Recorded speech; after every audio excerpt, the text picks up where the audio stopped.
Well, I just think you can't underestimate the importance of linking out off academic environments and providing information, incentive, connections, a number of different things to do that.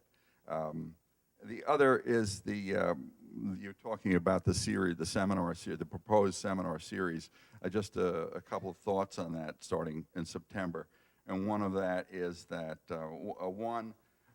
archiving information, but the other is that there are a variety of different issues. And if there are a way of separating them out so that what you're creating is a number of different ongoing discussions aside from the biweekly seminar.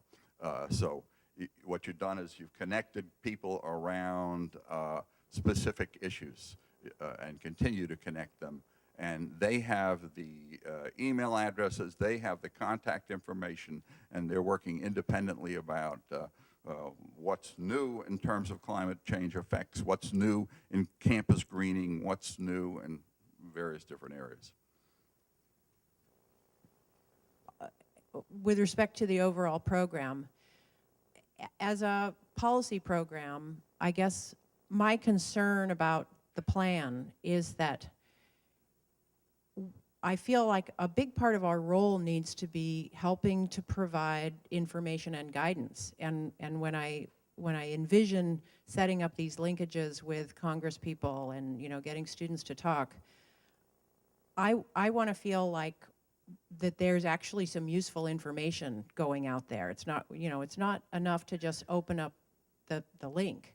We should be in a position to have done some really hard work to really, I mean, one of the things that I feel we need to pay a lot of attention in the next year is raising the level of the dialogue on emissions trading, on carbon, how we're going to deal with carbon legislation, because that's the critical piece. And the public is so poorly informed, and even those of us in the policy arena, there's a lot of questions that we need to work on, and we need to get students to have a little bit better understanding of, taxes versus trading, and those are all new ideas that again fit beautifully with our educational program, but the rest of the lay world and the rest of the college and the community could really, if we want to get legislation through, we have to make the level of discussion a little more sophisticated about that. So I'd love it if we could do major work on that this fall to get lots of intelligent discussion going on how we're going to do a carbon bill. These are good questions. And I mean, I think what we're circling around here is this question of how do you get faculty and primarily faculty engaged in this project in the long run or the short run. I mean, how do we do that? And, in terms of, the idea is that those fall biweekly seminars will be kind of the informational content and raise the level of the discussion. But it's amazing when you get, I don't think that the conversations that the members of Congress were having with those student audiences were high level, because the kids who were on the other end are the ones who've been through environmental and natural resource economics, and they got good science back. So I mean, and the members of Congress the ones we had were actually tended to be the ones who had PhDs and were engineers, and so those were actually really good conversations about substantive stuff that had to do with policy. And I think that really impressed the members of Congress, that they got a sense of, well, these kids are asking me hard questions. So one of the things that we can do certainly is prep that conversation and make sure that the students are prepared with some good questions. But I had a video conference the other day with a class of econ students, and this one kid started asking me all these questions about reverse, sort of what's it called? The reverse metering, where you can hook up your systems to, and and he said, there's policy changes in California, and what do you think about this and this paper from RFF? And I'm like, well, you're clearly more of an expert than I am. I just sort of know the broad outlines. So I think there's a huge amount of knowledge and awareness on campuses, because what we are doing as faculty, I think, is a pretty good job of teaching in our environmental studies programs the outlines of policy. But what we're not doing at the undergraduate levels, what we're not doing is giving the opportunity for that dialogue. But we also want to use the fall seminars to really raise that level to the extent we can. I think sometimes some of the frustration that John's feeling on campus sustainability is constrained by our policy choices in Washington right now. And with young people voting in record numbers in 2008, this is the time that we start looking into Washington, because right now we're losing. The energy interests, oil and coal, they're winning the fight right now in the committees in Washington, D.C.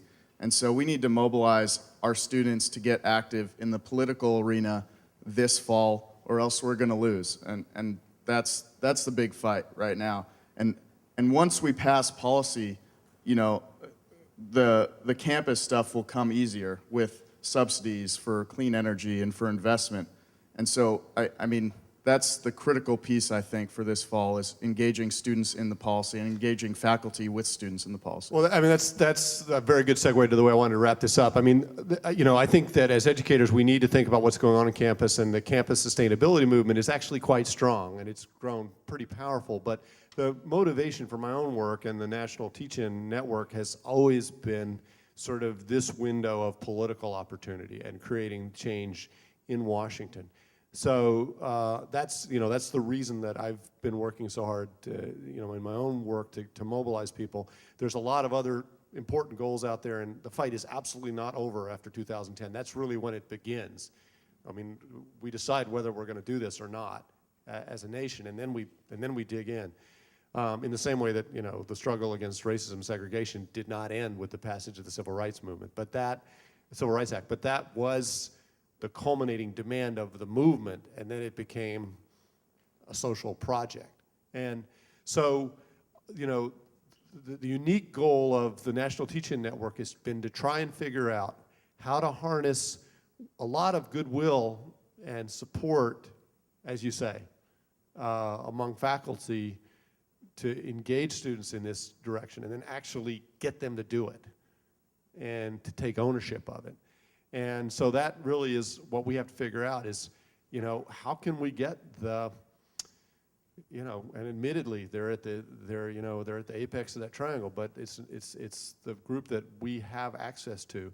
How do we get them engaged and involved in this debate this fall so that they in turn will reach out and provide avenues for their students to get engaged and involved, so that we get 500 or 600 invitations to members of Congress from campuses, which will turn into 250 or 300 of these video dialogues.